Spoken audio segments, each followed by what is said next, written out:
it's deadly. So most people try to start making money with dropshipping, high ticket sales, or trading, but they never take the time to evaluate the business model on a fundamental level. So they never realize that those are not beginner-friendly business models. They are all viable business models, and yeah, maybe you can make money with them. However, some business models will allow you to make millions a month, but will be really hard to succeed as a beginner, whereas others will allow you to make up to 6 figures while being realistically attainable for beginners. Making this mistake is kind of like playing a new video game on the hardest difficulty instead of working your way up. So people end up spending tons of time spinning their wheels, and that results in them getting frustrated and most of the time losing all the savings that they invested in it. Now, what if you decided to actually evaluate how beginner friendly the online business models available out there are before risking your money and time on them? That sounds like a pretty smart idea, right? Well, let's do that together right now. There are 6 key metrics that come into play when we are evaluating business models. Unitary gain, that's how much you make per transaction. Startup capital, that's how much money you need to start. Speed to first dollar, that's how fast you can make your first sale. Skill requirements, that's what you need to know to get started. Fulfillment complexity, which is how hard it is to deliver the product or service. Scalability, which is can you grow without working more hours? Because if you can't, well, then you have a job and not a business. So now let's go ahead and use these metrics to judge the most common online business models. Let's start off with high ticket sales. High ticket sales is when you become a sales rep for someone else's online offer, usually priced between $1,000 to $3,000. You get calls booked on your calendar and you need to sell them on this offer. Here, the unitary gain is very decent. You only need a few sales to hit $10,000 a month. For startup capital, you can start with basically zero or maybe a few $100 to buy a nice camera and mic. And speed to first dollar, here you're looking at 2 to 6 months of learning sales, building trust, building confidence, learning how to put yourself out there, then finding your first offer. But here's the problem. To sell high ticket, you need to get really good at sales. I mean, realistically, we're talking about 1 to 2 years of practice to get consistent. Most beginners don't have the time to develop it. Fulfillment is the perk here. Since you're selling someone else's offer or product, you don't need to worry about any fulfillment. With scalability, you're trading time for money. Every new sale requires you to jump on a sales call, which means the only way to make more sales is by working more hours. There's no leverage. Would you say this is something you want to spend 1 to 2 years to get good at as a beginner? Then we move on to dropshipping. Dropshipping is selling physical products without holding inventory. You ship directly from supplier to customer. Now, the unitary gain here is $20 to $50 per sale. To make 10K a month, you need 200 to 500 sales. That's a lot. And I don't know if you've ever tried to do that, but to sell that many units of any product in a month requires a lot of marketing skills as well as capital to invest. And that's why the startup capital is high. You need $1,000 to $5,000 minimum to test products and run ads, which could all go down the drain if you don't know exactly what you're doing. And I know this because back when I was running my agency,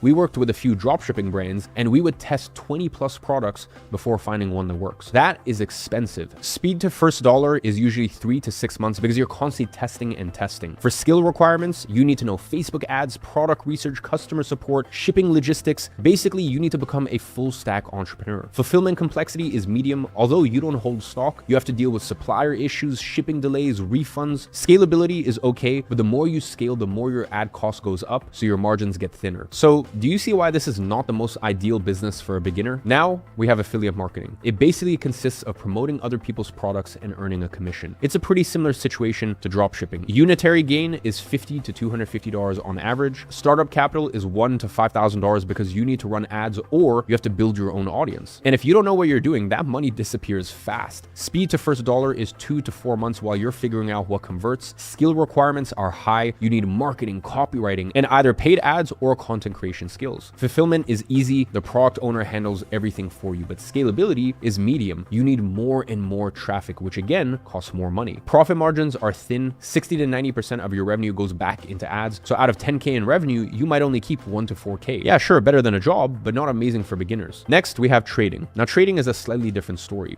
I don't really consider it a business model, although it's the #1 choice for most people when they start building an online income. And look, I get the appeal because it looks so simple, but when you look at our matrix here, you understand why things are not as simple as they look. Let's start with unitary gain. This metric is simple to define for a business that sells a product, but for something like trading, it's undefined because in one trade, you can make $200, but in the next one, you could lose $300. Startup capital is between $5,000 and $10,000. It's a model that requires you to have money in order to make money, which is not ideal ideal for someone who's just getting started. Speed to first dollar can be quick in a matter of days, but you can also lose your first dollar just as quickly. Skill requirement is the biggest barrier here. I can personally count on one hand how many people I know who can consistently be profitable in trading over the long term. When it comes to fulfillment and scalability, this is where it scores high because you don't really need to deliver any product or service. So while trading looks simple and appealing on the surface, the reality is that you're gambling with money that you need in order to make more money. There's no predictable income and there's extremely low odds of long-term success. Now,